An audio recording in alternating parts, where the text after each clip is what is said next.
بوشتا وكذلك لاعب كزويع في وسط الميدان على الجهة اليمنى. اسماعيل الحداد، يحيى جبران في المنتصف. الإحصائيات واضحة، 72% للرجاء الرياضي مقابل 28% للوداد الرياضي البيضاوية. قلت بأنه مباراة ديربية سوف يحسم ربما بجزئيات بسيطة. الرجاء الرياضي البيضاوي الذي يبحث على اللقب الرابع عشر هو نفس الرغبة والطموح للجيش الملكي الرباطي الذي يريد أن يغزو اللقب الرابع عشر، وهو يواجه المغرب التطواني بملعب ثانية ترمل في مدينة تطوان حاليا.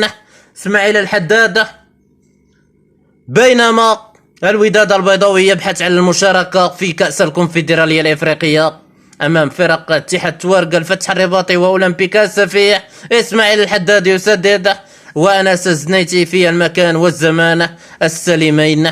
26 دقيقة، أول محاولة حقيقية للوداد البيضاوي سددت أرضية من طرف اسماعيل الحداد الذي أراد مباغتة أنس الزنيتي بعد محاولة موهوبة وتصدي يوسف المطيع في مواجهة الحارسين. أنس الزنيتي حامي عرين مرمى الرجاء، ويوسف المطيع حامي عرين مرمى الوداد الرياضي.